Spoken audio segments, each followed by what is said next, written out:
Hello and welcome everybody to the American Muslim Senior Society Ambassadors Health and Long-Term Training. Today's topic is about communication and our presenter is the Elder Safe Center Community Educator. I am Malak, AMSS Program Specialist and Volunteer Ambassadors. First, I would like to go over quick Zoom housekeeping instructions to better facilitate this meeting. First of all, why you are joining this training this morning as an ambassador, as a volunteer ambassador with the American Muslim Senior Society. So as a volunteer, AMSS will always make sure that their volunteers ambassadors are prepared and well-trained to serve the isolated members of the community and always update you with the community resources and be there to answer your questions. Please note that all the audience is muted to avoid any distractions or background noise. So no worries if you couldn't hear yourself talking to us at the meantime. Please note that this training will take 1 hour of your time, followed by another meeting with the ambassadors. Ambassadors meeting. Sorry. And please be noted as well that this training is being recorded for future training purposes. As you all know, we are using a Zoom online virtual communication platform. Please make sure that your speakers or headset are turned on and the volume is turned up. And if you are using a telephone device, please make sure that you tap in on the number that you see on the screen and dial in to make sure that you are listening to the training. For the Q&A, to make sure that you are submitting your question through the chat box, please click on the chat button that you see on the Zoom bottom toolbar. Right after you clicking, you will see the chat box appearing on your right part of your screen. Type your message where it says type your message here, and then don't forget to click send.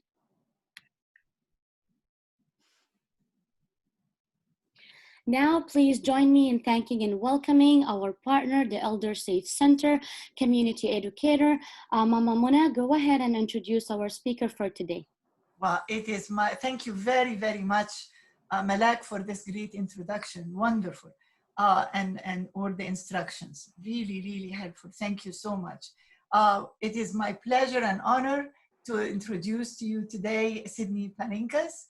And Sydney has worked with us before and has done such wonderful, wonderful work with us that we asked her to please join us today to share her knowledge and expertise with you one more time. Sydney, since 2018, has served as a community educator at the Elder Safe Center, an award-winning program of the Charles E. Smith Life Communities. In her role, she builds awareness around the issue of elder abuse through outreach, interactive training, and coalition building. In addition to training around the DC metro area, Sydney has presented for National Domestic Violence Hotline, the National Adult Protective Service Association, and ARP Maryland. Previously, she worked at the National Network to End Domestic Violence as the Transitional Housing and Positively Safe Coordinator.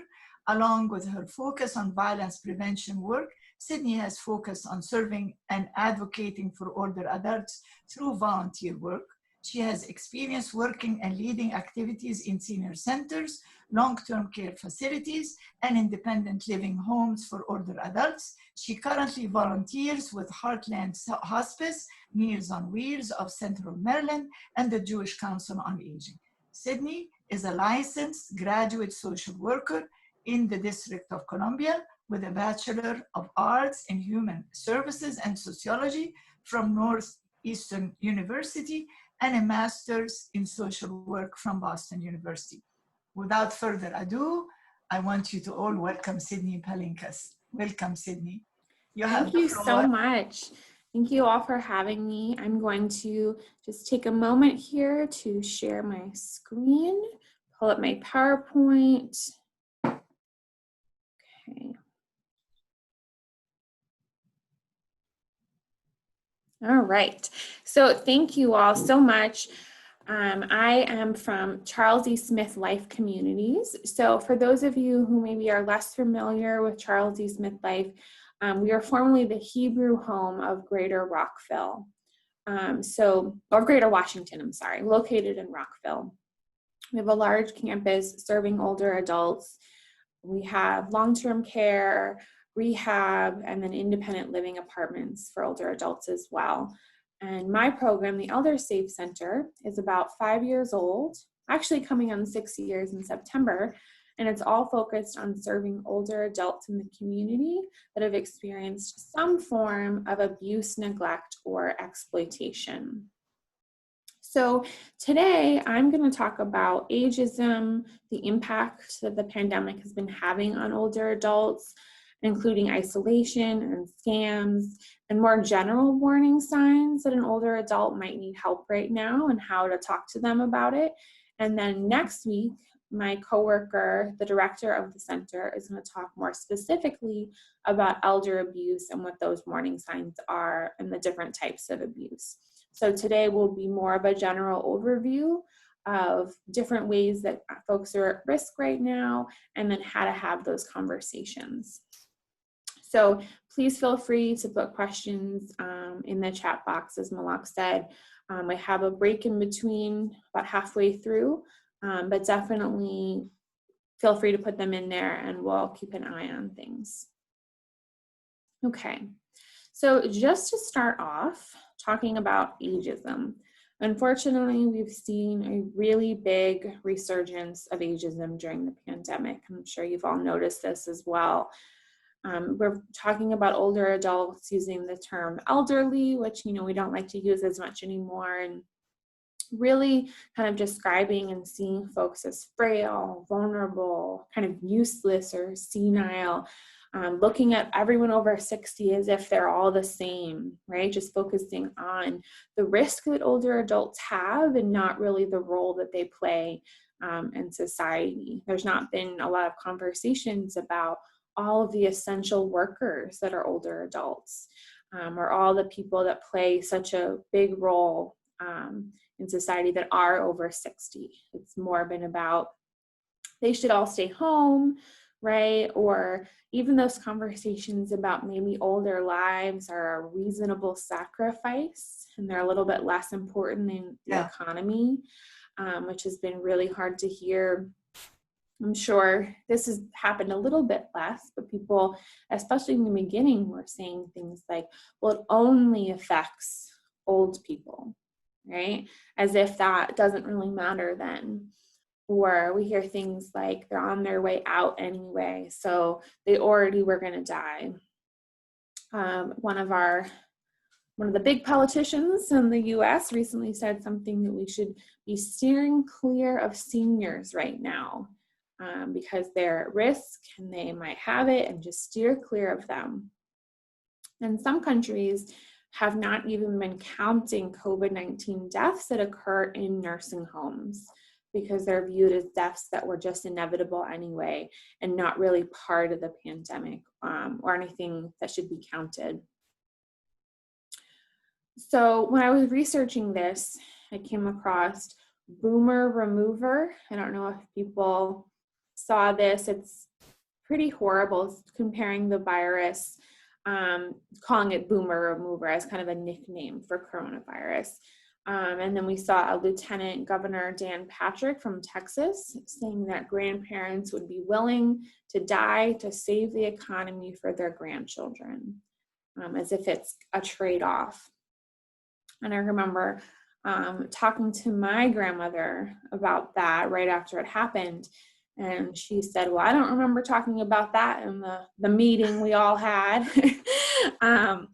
She was like, I'm definitely not willing to sacrifice myself for the economy. And again, people just like talking for the whole group and acting like it's a reasonable sacrifice. So as you can imagine, before we, I wanted to pause here for a discussion question, and just feel free to put in the chat or just, kind of think to yourself, what if this was mostly focusing on and hurting children, right? How would we be discussing this pandemic differently? How would it be looked at? Do you think that the conversations would be the same? Would people be maybe taking it more seriously if this was all children that were being harmed mostly? Unfortunately, my guess is it would be taken more seriously.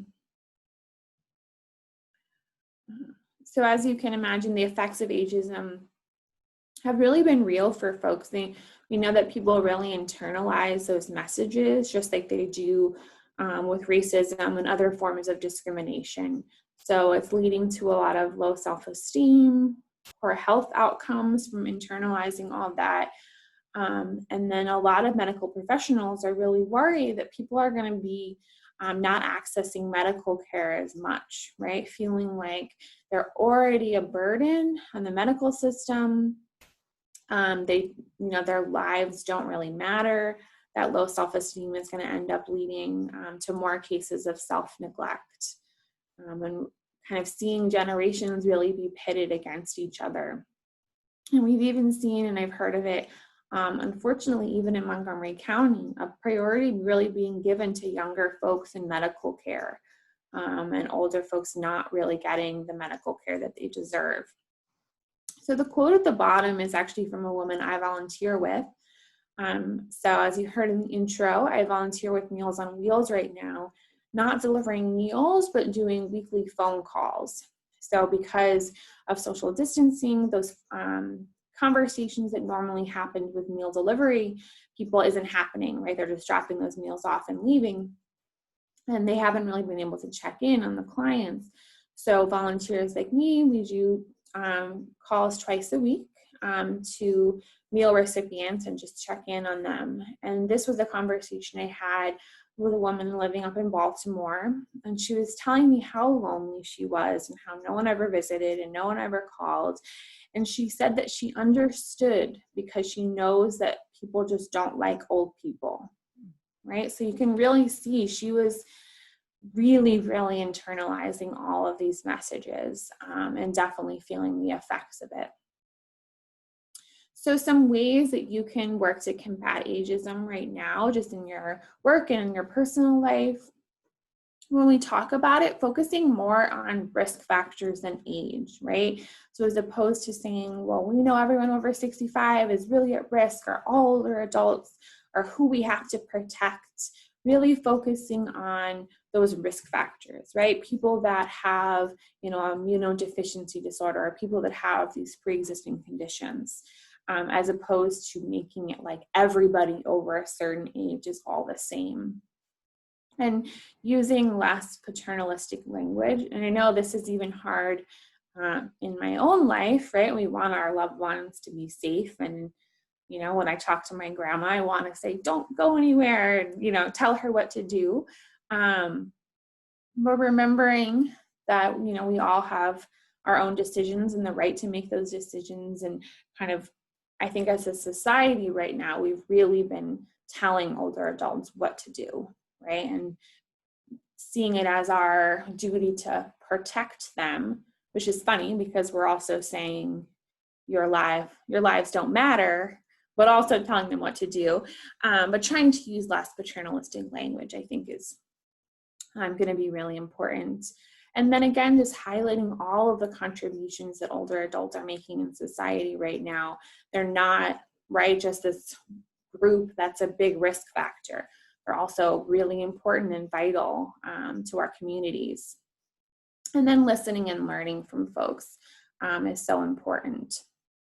So as you can imagine, this increased isolation due to COVID has been really detrimental. So thinking of all the places that are closed right now, and this is just really from my own brainstorming of those effects, but we have senior centers closed. So that's, of course, those loss of friendships, but it's also a loss of places that most people use to exercise, right? There's a lot of gyms there. A lot of people access their meals, at least one meal a day through a senior center. So now that's lost. For some folks, we'll talk about this more, but there's a huge digital divide for a lot of older adults. And this might have been the place where they were able to access technology, and now that is taken away. It's also a place where they were, daily or weekly seeing a mandatory reporter. So someone who is mandated to protect them and know those warning signs that they might need help and to get them to help, right? And now they're not seeing those people. Similarly, adult daycares are closed. So for folks that are more vulnerable and need kind of more intensive care, they might be going to an adult daycare. But now that all of those are closed, there's an increased burden on caregivers as well. We know that places of worship are closed. A lot of places have been being really creative with the drive-in service or virtual service. That's still a big loss of community, a big loss of emotional support. And again, that was also a place that a lot of people got meals. So that's a loss of nutrition. We also know a lot of people are avoiding the doctor right now because they're scared to go to the doctor and they're scared to go to the hospital. So they're kind of ignoring health needs that are unrelated to COVID. And a lot of emergency services have been saying that, separate from COVID, the cases that they're seeing are much more serious because people are waiting, until things are really, really, really bad to call anyone. Public transportation is risky right now, right? It's very hard to social distance on a bus. So for older adults that are no longer driving, and that was their main way of getting places, they might have lost all of that. So now they're really just confined to whatever is in their neighborhood. And if people are not comfortable or able to access technology, which we'll talk more about as well. So this is from the CDC, and unfortunately, there's been an increased risk of COVID and effects for racial and ethnic minorities, and we've definitely seen this in Montgomery County as well. So compared to their white counterparts, Native Americans and Alaska Natives are being hospitalized 5 times more. Black Americans are hospitalized 5 times more from COVID. And Hispanic or Latino older adults are being hospitalized 4 times more. And people are expected to be hit a lot harder financially due to the pandemic as well, since that's a whole other side of all of this that we're going to have to deal with. And some of the reasons for that, mostly, honestly, due to systematic, racism and the way the world works. But these folks are more likely to be living in densely populated areas, right, due to housing segregation, which makes it a lot harder to social distance. One thing that's often actually a benefit are folks are more likely to be living in multi-generational homes, right? And that might be limiting a lot of the social isolation, but it also might make it a lot harder to social distance if folks are living with grandkids who maybe aren't social distancing and then coming home. Unfortunately, minority groups are more likely to have underlying health conditions like asthma, which makes them more susceptible to COVID due to living in areas that have more pollution or homes that have more mold and things like that, just because the housing isn't as good. They're also likely to have less access to medical care in terms of insurance, and then also just proximity to healthcare. Of course, we also know there's a lot of racism within healthcare and a lot of distrust of the healthcare system for a lot of groups, and that's definitely contributing right now. There's also, again, less access to reliable public transportation. So if people just literally are not able to access healthcare because they can't get there or safely get there, then that's also contributing. So there's a lot of factors that are at play of why certain groups are a lot more at risk right now, unfortunately. So I mentioned this a little bit before, but with older adults in general, and then especially lower income older adults, we're seeing a really big digital divide, which I know has made even my own work pretty difficult right now. So according to a study in 2017, and I would guess this is pretty similar. About 3/4 of all older adults said that they needed someone else to help set up their electronic devices, and a third said they were only a little bit or not at all confident in their ability to use electronics or to navigate the web, which makes people more susceptible to scams, which I've definitely seen, even just talking with people in my family. You know, if you could imagine giving people the warning signs of scams, and if they're not comfortable knowing, am I looking at an email? Am I looking at a website? And they don't know kind of that difference. It can be really hard then to recognize the legitimacy of an email. Folks are then also not able to access online wellness groups or groups like this, and they're really much more isolated. You know, a lot of organizations in our area have really stepped up and done a lot of great programming online. But again, that's only serving those folks that are online and able to access that. Telemedicine is a huge thing right now. It helps folks that aren't able to get to the doctor physically, or they're scared to go to the doctor. But a lot of doctors do require a video. A lot of them don't want it to just be over the phone. And then again, a lot of information and news is shared online. I run a weekly virtual wellness group for older adults in Montgomery County. And a lot of what that is me sharing news, right? Because if folks aren't online, then they mostly are getting their news just from TV, and that can be really biased sometimes, or from their friends. So most of my group all calls in. None of them access it through the computer.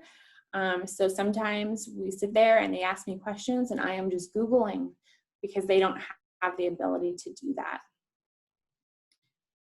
Okay, so before I take a little break to look at the chat and see if there was any questions, I'm going to talk about COVID-19 scams. So unfortunately, people have really been taking advantage of the fears and the uncertainty around the pandemic and older adults because of this isolation, because of sometimes that lack of familiarity with technology, have been more susceptible to these as they are in general for scams, unfortunately.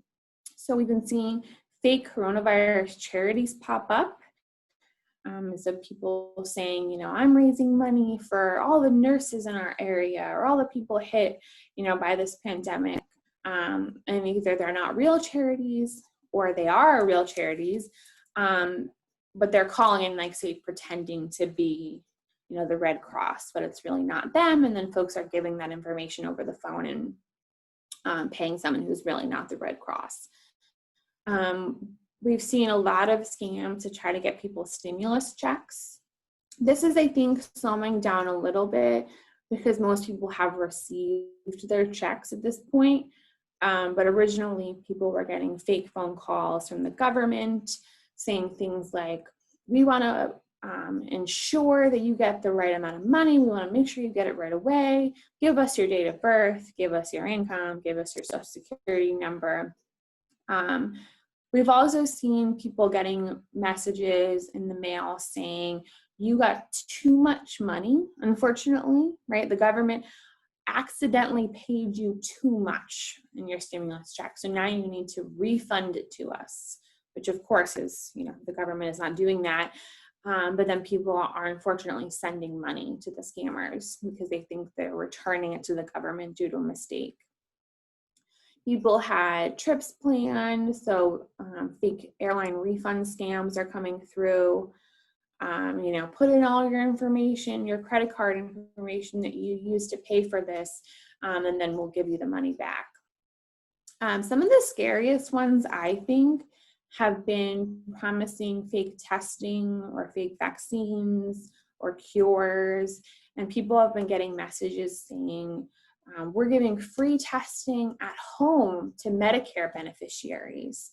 So just give us your Medicare information and we will come to your home and give you a free test.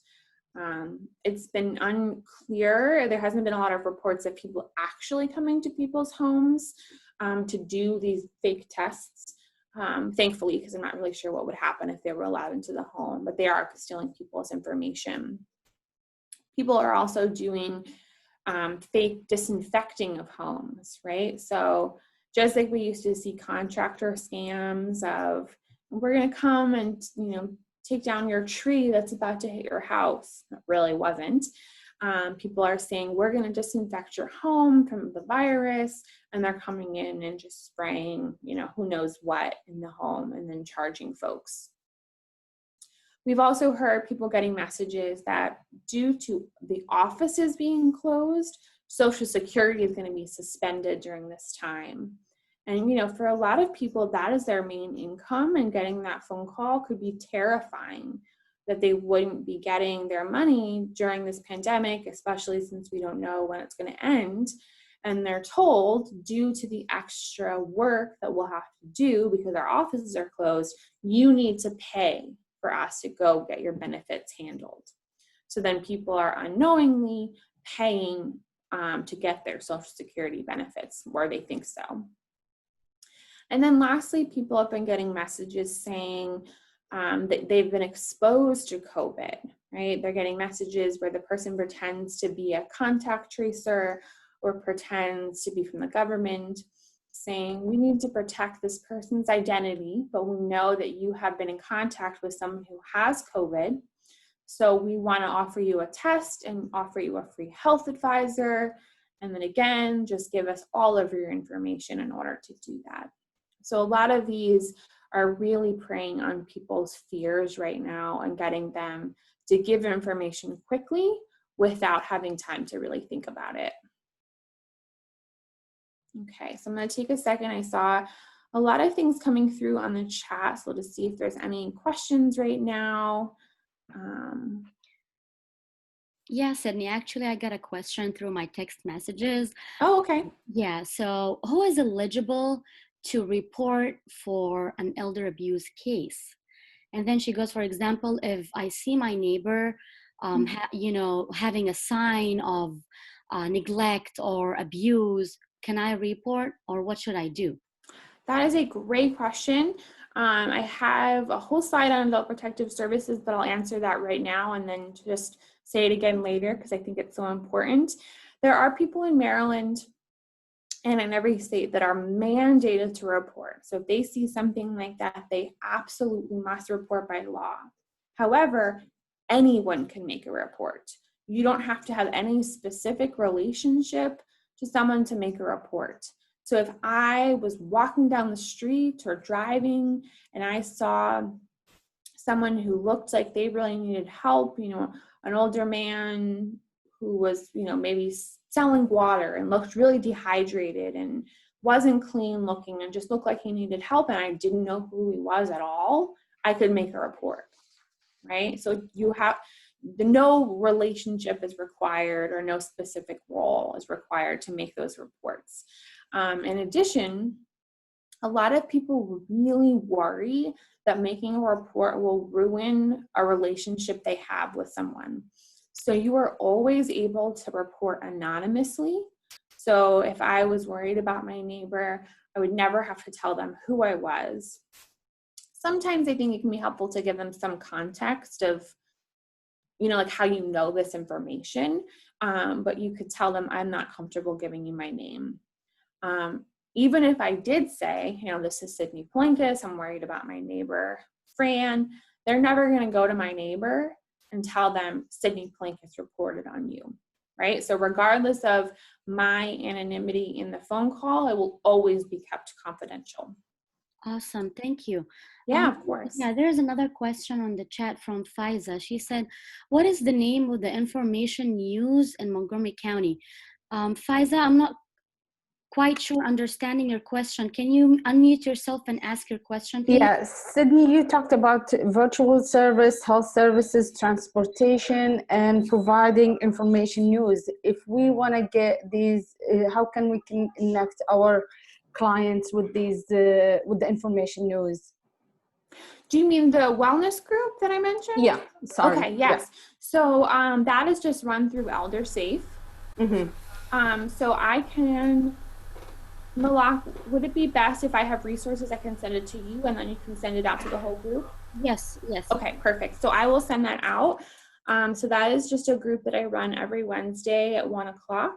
And anyone is welcome to join. It's a pretty small group right now, but I use it as a time to share that information, help folks that are really isolated to just talk about what's been going on for them. So I will send that out, just writing myself a little note. Okay. Sure, thank you. Does anybody has any other question? Please unmute yourself.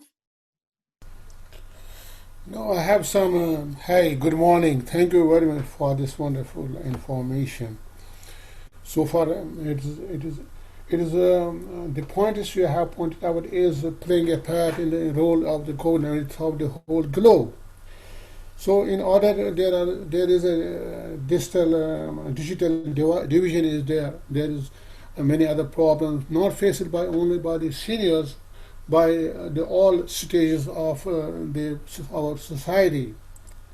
And one solution has come out throughout the world, and that solution is very good running on many parts, including our own country, is the virtual stage. The virtual stage for the wellness, the virtual stage for the technology, the virtual stage for the education, the virtual stage for the marketing, for getting grocery, for going, virtual stage for talking, be in connection with your friends and other parts of the and other members of the family who are far away from their own location. So virtual stage, and it has affected, and it has been in force in Montgomery County since March 1st, and it has helped a lot, not only for the seniors, for every walk of life, from the toddler to the elderly, to the 80s, 90s. It has helped in respect of the education, in of being active and getting the medical health and getting understanding what is technology, how to use technology. And there are lectures like Internet of Things, how to use a computer, how can you log in, what are the scams, how can you prevent from scams. These are all being discussed, have been discussed, and there are lectures every day from the Montgomery County virtual. And all the libraries of the county are contributing and have been contributing to this virtual stage since March.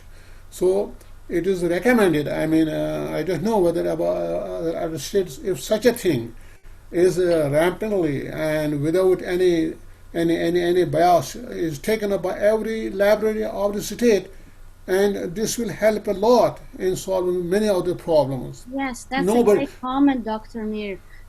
Yeah, that's a great comment. You know, the technological abuse, I call it, for elder. Yeah, do you have any other question, Dr. Mir? yeah, this is. This should be a recommendation. That all the libraries should be involved in the virtual stage. It is not only for the books; it is for everything. Right. The digital divide we are having, the education, the Yeah. keeping exercises, all the exercises which are being taught or which are being practiced virtually on the stage of Montgomery County libraries, or many of those have never been taken up by the elderly, even by the adults in their usual life before the COVID-19. Great. Thank you very much. Thank you. Yeah, thank you. I definitely agree. And I know I haven't heard, unfortunately, of this happening in Montgomery County, but I think DC is actually working right now on a project to get laptops and iPads and things like that into the hands of older adults, and not just giving them to them, but also educating them so they're able to access all of those things that you discussed. Well, thank you. I'm going to move on just for the sake of time, but please continue to put any questions or comments in the chat box as well. Okay. So unfortunately, all of the social isolation and loneliness that we have talked about has a really big effect on people. So we know from research that this increases depression and anxiety, it leads to poor sleep. It also leads to poor executive functioning. So that's our reasoning, our decision making, our ability to use the correct words when we talk, right? And I think a lot of us have been having issues right now. I know even myself, just sitting at home all day, I'm, not talking as much. And sometimes I find I can't even think of the right word. And so for people that are even more isolated, this has been more profound. We're also seeing accelerated cognitive decline for people that are really lonely. Not getting that social interaction, not getting that stimulation of your brain really can lead to more dementia and cognitive decline. It's also bad for your physical health. It lowers your immune system, it hurts your heart. And they actually say, according to the NIH, a recent study that they did, that feeling lonely is equivalent to smoking 17 cigarettes a day, which I think is just crazy, honestly, that could have such a profound effect on you. And it also, of course, increases your risk for abuse and scams, which Tova is going to talk much more about next week. So what can we do about this? Now that I've talked about all of the sad facts, I'm going to try to turn it around and focus on what we all can do. So trying to think of social distancing versus physical distancing, right? We have to be physically distant from folks in our lives right now, but that doesn't mean we have to be socially distant. So making sure that we're checking in on older adults, phone calls, video chats. I have a friend who put a postcard in her neighbor's mailbox. She didn't know her neighbor. She'd never talked to them before, but knew that it was an older woman in her 90s who lived alone. And she just put a postcard in there and said, "Hi, this is my name. This is my number. I go to the grocery store. I'm still comfortable doing that. Let me know if you ever want me to go for you or pick anything up or if you ever need anything." And the woman didn't ever need anything. But I think just asking allows people to know that you're there for them, and that if they ever have anything more serious to talk about, they know that you're a person who can do that, right? So offering to get groceries, to do yard work, to do tech lessons, or just share information can be really valuable, even if people are constantly telling you, no, no, no, I don't need any of that. And unfortunately, not assuming just because someone has family that they might not need help, right? Sometimes we think, well, she has lots of family in the area, so I won't really bother checking to see if that person needs help. But unfortunately, family doesn't always help the way we want them to, so it's still good to check in. And then to be a listening ear. So I'm going to spend the next couple slides talking about empathetic and reflective listening. And I think this is one of those things, I definitely spent a lot of time in social work school talking about it. It all sounds really, really obvious and simple, but is very hard to do in practice. So as we're going through, I'm sure you'll be like, yeah, that all makes sense. But then, I invite you to practice it, even with friends and family, because it sometimes can be challenging. I have this little picture on the bottom. It says, most people do not listen with the intent to understand. They listen with the intent to reply, which I think is so often very true. So empathetic or reflective listening is about listening with empathy, compassion, and really making the other person feel heard and valued and understood, which is so important right now for all the reasons we talked about. So not being judgmental, right? I know a lot of times when people share things with us, we want to give advice right away, right? Like we're like, let me think about how I can help. But sometimes just listening first, one, helps the person feel heard, but it also acknowledges that you don't know their life, right? They have probably thought of a lot of the obvious solutions to this issue that they're sharing with you, and you don't know they know their situation best. So it's always good to really just take a step back and not put too many of your own feelings or thoughts into the situation, and just making it a really safe space to talk. So not coming in with preconceived, notions of what this person's going to be like based on their religion or their age or their gender or anything like that, and just really being open.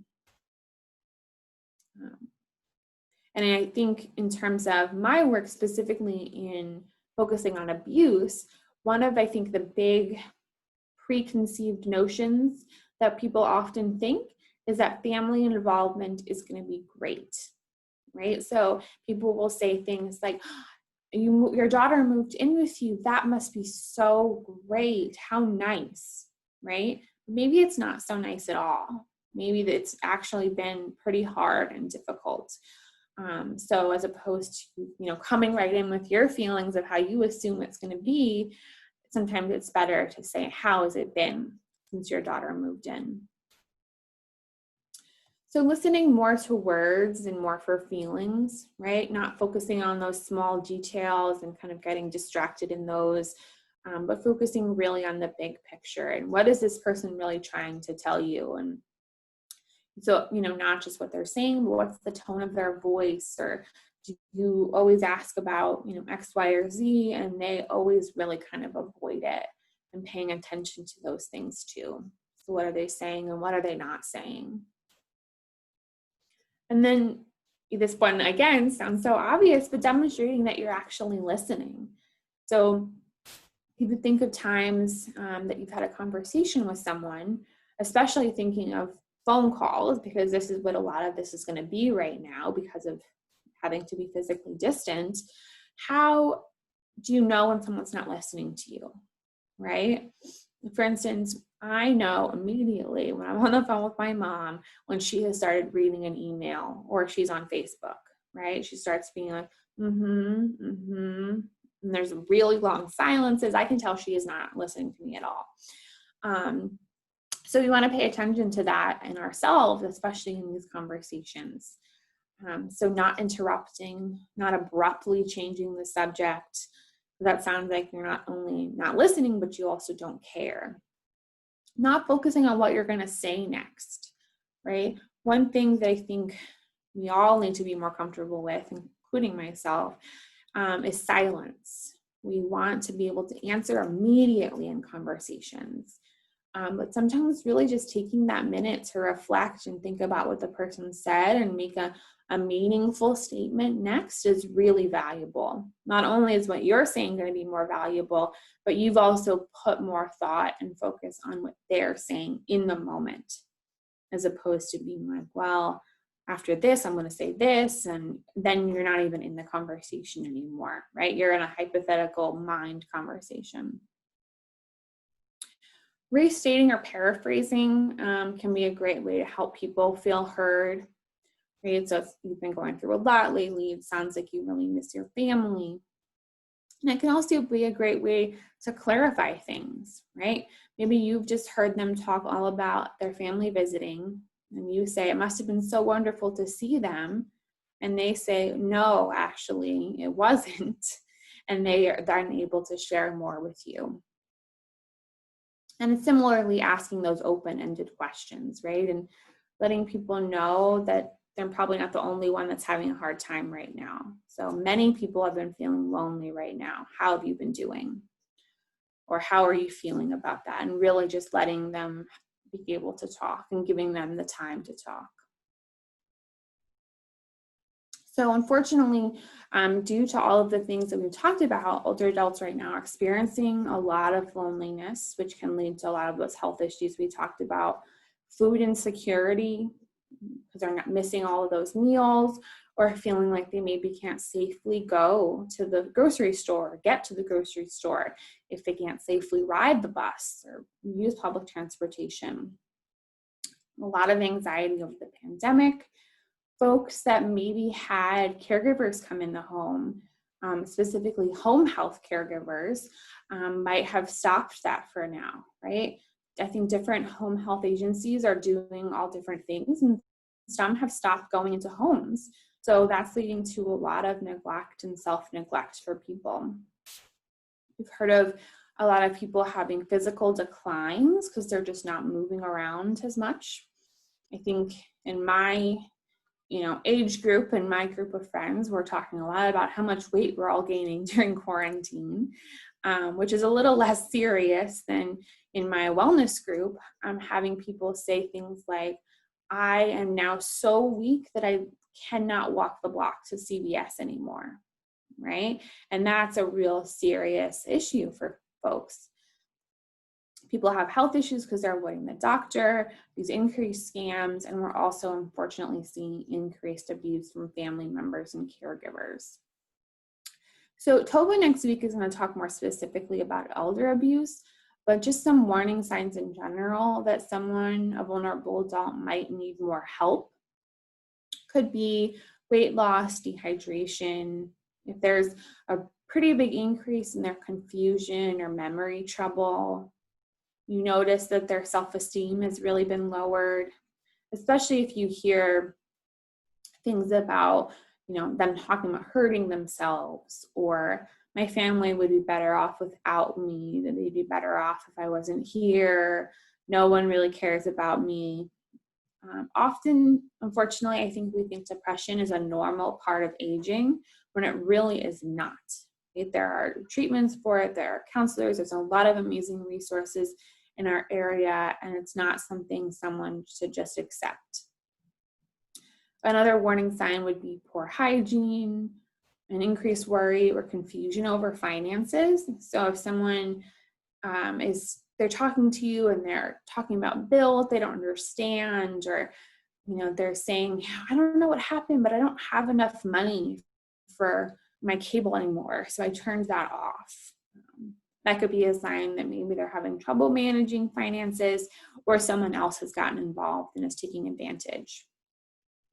Any secretiveness about finances, of course, I'm sure we all have different relationships with folks, and not everyone's going to come out and give you their bank statement, but increased strange secretiveness about finances, or new friends that are related. If someone's giving them money, right? That could be a definite big sign that they're being exploited. If this person doesn't have the basic needs, right? Their fridge is empty, they don't have toilet paper, they just don't have the basic things that they need. If they're not seeking medical care, not able to get it. If they talk about being scared of someone in their life, that is a huge warning sign, right? Maybe their grandson's coming over to visit and they are clearly scared of that visit, right? They've been talking to you about it and stressing about it for weeks, maybe. I think we all have complicated families, right? No one's is perfect, but being scared of a person visiting is not good. And that's something that we can connect people to resources for. Maybe you're not talking to the older adult, but you're talking to their caregiver, right? You're talking to a wife who's the main caregiver for her husband, and she is telling you, I am so stressed right now. I can't really work and care for him, and I just don't know what I'm going to do, right? And that's not good for her mental health. It's not going to be good for him, and helping to connect them to resources is really important. And then again, hoarding, or just the home has become unsafe is unfortunately something we see as well. Okay, so we talked about this before, but I think it's always important to talk about it again. Adult Protective Services. So this is the number for Montgomery County. They are in charge of protecting vulnerable adults. So as I talked about in the beginning, not all older adults are the same, right? So in Maryland, they are not in charge of protecting all older adults. There's no age limit or age cutoff where suddenly APS can help you. They're focused on vulnerable adults. So adults of any age that have physical or cognitive issues that make them unable to properly care for themselves or makes them more vulnerable to these issues. So if you're ever going to call, you wouldn't want to just say, my 88-year-old neighbor needs help. You want to say, my 88-year-old neighbor who is in a wheelchair and I know has a lot of memory trouble needs help, right? Let them know why this person is vulnerable and why they would be eligible for services. So they can provide services to help reduce risk factors, not just for an older adult, but also for their caregiver. People can always refuse services if they don't want them, which is really important to know. Again, calls can be made anonymously, and a caller's identity will always be kept confidential. I'm going to go quickly because I see that we are running out of time. But again, so another resource you have is the Elder Safe Center. So we have a helpline that people are welcome to call. It is a language accessible line, so people can call in any language and we are able to serve them. It is not a hotline, so please do not call us in an emergency. And we don't replace adult protective services, so you would want to still call them, but then you can also call us with questions, for resource referrals, for other information. And then in addition to the helpline, we're also able to offer safe shelter on our campus. So this is just some of the general eligibility for folks, and I'm going to go through it quickly for time, but we serve older adults on our campus that have experienced one or more forms of abuse. They have to be willing to come to shelter, right? We want them to be making that choice. We serve people from Maryland, DC, and Northern Virginia, and we accept people even without insurance. So someone would come onto our campus and either stay in a nursing home room or in an independent private apartment, just depending on their level of care needs. And then they would have access to all of these same services that anyone on our campus would, in addition to specialized trauma therapy and holistic therapy like yoga, art, and music therapy. Okay. And then I'm going to send this out to Malak as well, but we recently created a resource guide for Montgomery County, working to connect older adults and the professionals and volunteers like you all and caregivers who work with them to resources that help promote safe and healthy living. Because we know there's a lot of factors that contribute to abuse and neglect. So we've worked to kind of compile all of these resources. So this is available online in English, Spanish, Russian, and Mandarin, and you can also order hard copies. So I will send all that information out. And then next week, Tova, the director of the center, is going to be doing a specific talk on elder abuse at this time. Okay, I know I rushed through the end there, but I just wanted to make sure we had time for questions and comments and really respect everyone's time. Okay, so was there any other questions that came through? Thank you, Sydney. Thank you so much. Actually, I didn't see any other questions coming through the chat except a comment about the digital divide and how sadly is the seniors, they don't trust computers, they don't like, using the internet. But actually what our ambassadors are doing, we always check on them. We provide resources, like from the county, brochure, flyers, like booklets, guide resources. And also, we always call them, check on them. So this is what AMSS teams actually of volunteer ambassadors are doing regularly. So this is the end, I think, Mama. We have only 1 minute. I'm not sure if anybody has any other questions or comments. Please, Mama, unmute yourself and go ahead and wrap up. Thank you. Thank you. Sydney, that was outstanding. Thank you so much. We loved it. You talk about listening. We all listened intently. I have one more question for you, or one more request for you. Is there a way, any way possible, that you could perhaps give us an exercise in listening? Like, maybe at some point we could play certain roles and give us certain scenarios and test us on how we listen, because it's really, really, really important, the work that we do.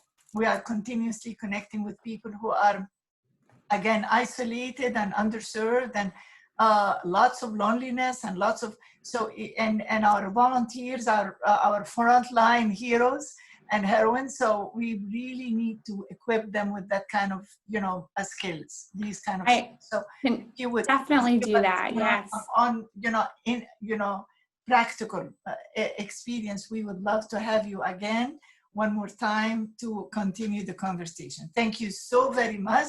It's been a pleasure and an honor having you. We look forward to having you one more time. Okay? Thank you all so much. Thanks so much for having me and for all the work that you're all doing. Thank you so much. Thank you. Take care. Bye-bye. See you again. Okay? Bye, Sydney. Goodbye. Thank you. You may leave the meeting. Thank you. Okay, guys, thank you and welcome again for the ambassador meeting.